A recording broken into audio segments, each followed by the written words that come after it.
that truly are, does exist there in Christmas. So much so there was pushback this year to Halloween, and people literally wanted to rename it Jesus Ween. Really? Just say it out loud. Jesus Ween. And now just think on it. Jesus Ween. Don't want to go with that. Okay. Jesus Ween. I have no problem with watching like everybody dress up and think about how fucked up that would look. Everybody dressed up in Jesus costumes. That would be. You can either dress up as Jesus or a sheep. Yeah. And you're just gonna wander up and down the street. That sounds amazing. I will do that. Let's not kid ourselves. If we're driving down the block at least 30 miles per hour and we see a group of people walking down the street looking like Jesus, we're probably not going to first think Jesus. We're probably going to think, what's going on with the bullshit Star Wars cosplay going on here? Yeah, look at where these asshole Jedi's going. Obi-Wan. What's going on, man? Why's all it's just Obi-Wan, yeah. Why the lightsabers? But to bring it back to, this episode turns out to be a lot about my father-in-law. I didn't realize it, but he grew up in Switzerland, and they didn't have Krampus, Greg, but his parents would open the door to two people dressed up as whatever trolls that helped Santa. And I'm sorry. Was one Black Pete? Because I always could very well have been. I'm not gonna, it's Switzerland, so I'm not going to put it past. I'm not going to put it past that, because it was Switzerland, and he was born in the 1930s and 40s. So, not entirely possible, not entirely impossible. But the interesting fact I found to tie it all back even to other legends was that in this case, unlike the Krampus, which, by the way, talk about not fucking around. It's like, no, if you're bad, a demon is going to come and eat your stomach while you're alive. Your stomach. That is not fucking around. That is like, get your shit together, and I don't want to hear it, right? Not you're not going to get a present for Christmas. You're going to die in horrible death. This had been toned down a little bit, so that the little trolls would throw you in a gunny sack and beat you with a stick. Right? I've heard that. Yeah, I've heard that. That's what would happen to you. So I always am amazed at how much he loves Christmas, because he was like, we would be in church all day, and then these little helpers would come up and threaten to throw us in the gunny sack.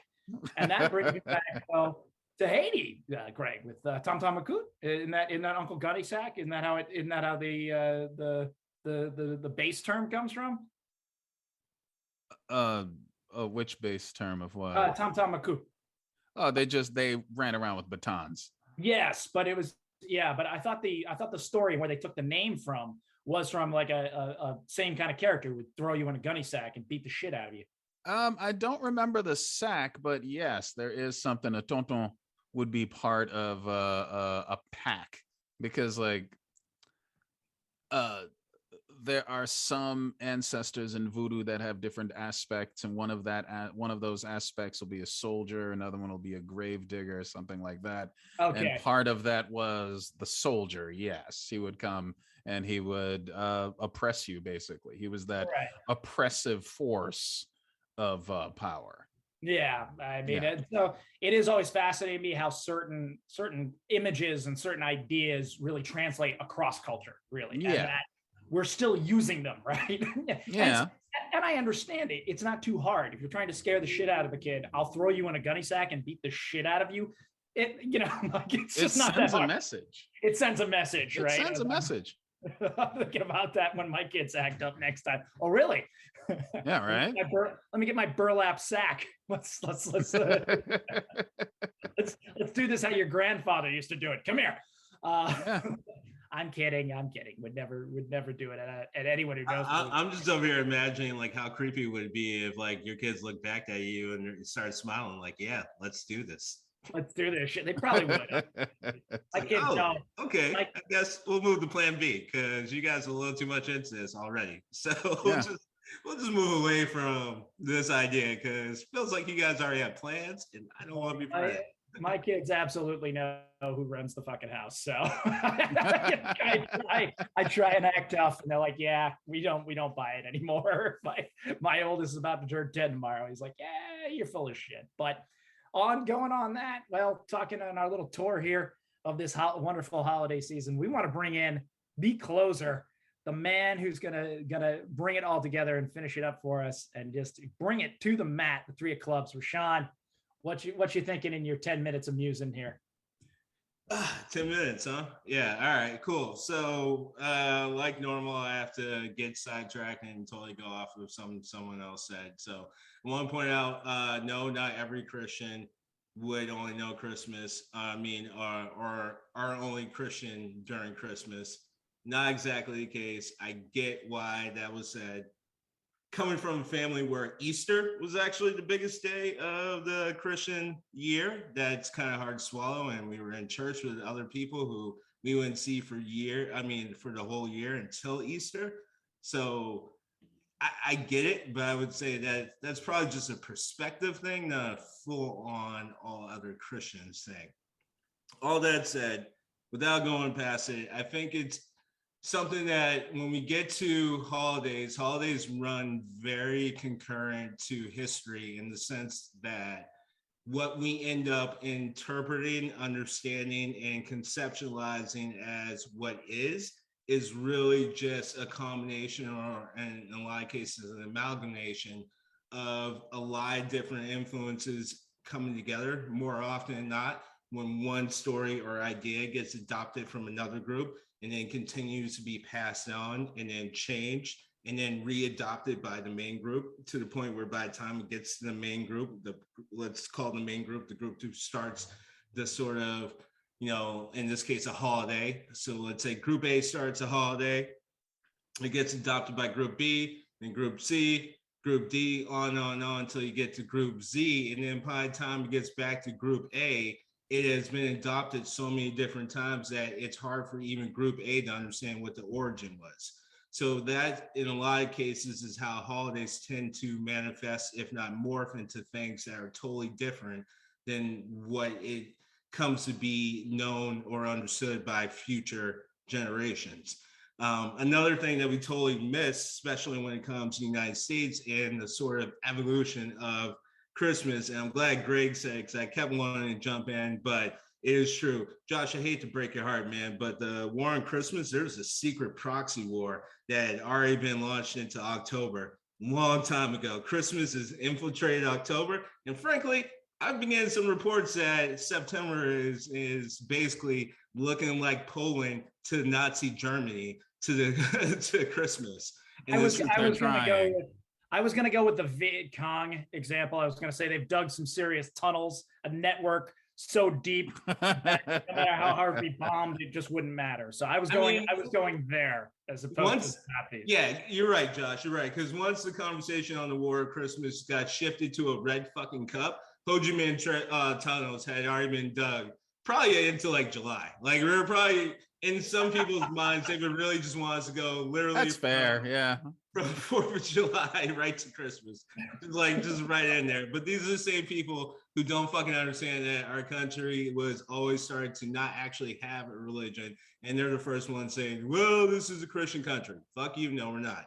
Now, the funny part is, the way we started was because they're running away from other technical Christians who were actually technically a little too wild for this group. Like this group was like, you see these fuckers in Europe? We can't hang with this. This is crazy. They have no understanding of what the Lord is and how you celebrate it. So it's not unsurprising that because technically the white image in which this country was developed and constructed and developed and molded into for the last hundreds of years came from white Puritans who had no fucking care for anything fun. They weren't down for that shit. They weren't here for that bullshit. We talked about how they died. Dysentery and fucking diphtheria and goddamn and just, I don't know, everything. Freezing cold. Debt. That's dead. Pilgrims were massively in debt. And it just kept going. Matter of fact, it's amazing that we even had a country to start an economy on based off of the structure in which we were founded. It's incredible how some of this shit happens. So how we get to holidays isn't exactly too hard to believe how wild it's become. Because mainly up until a certain point, Christmas was, for the most part, handled in December. That switch kind of happened with, I would say, like the first 100 years of this country being around. Like we had already moved towards December in some way, shape, or form.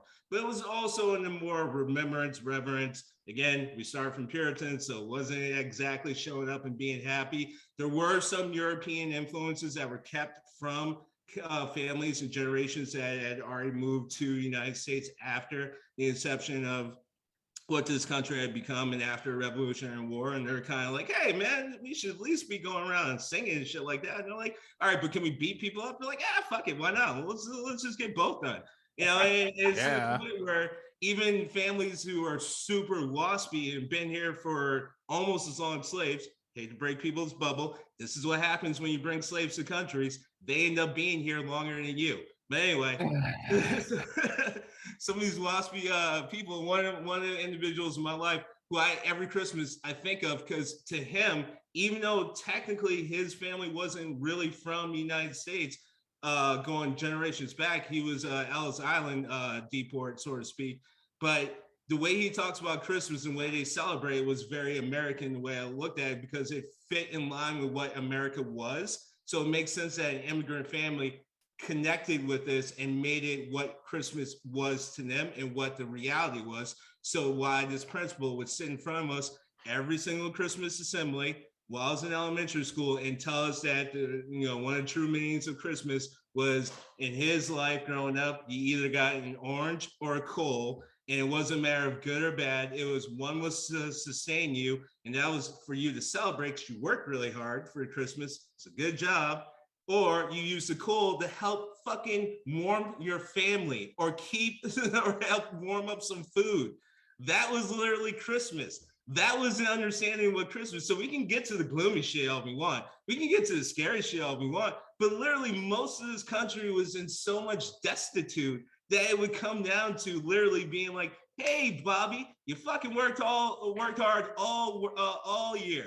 You're 12 years old and you somehow are working the same sort of amount of work ethic and labor as a 30-year-old. Forget about you ever having a life and expanding it to any sort of education. We haven't even started public education yet. So what we're going to do is just say, thank you for working so hard. Here's a fucking orange. Or, by the way, here's a piece of coal to go warm your fucking family because you ain't gonna make dick and you've worked your entire life. You're 12 years old and you've worked more than some guy in England has worked for 40 years. Like, it's incredible what we lose sight of this when we think about Christmas. And the reason why I bring all this up, and I had to lead to that, is because then it comes down to timelines and why it makes sense why we started to shift the way we did into the understanding of the global phenomenon of what Christmas is and why individuals like Josh and I would welcome everyone to look at December 25th as a universal type day, no different than Thanksgiving, because the reason for the season damn sure ain't a Jewish guy that existed 4,000 years ago, who, by the way, was most likely born in June or July.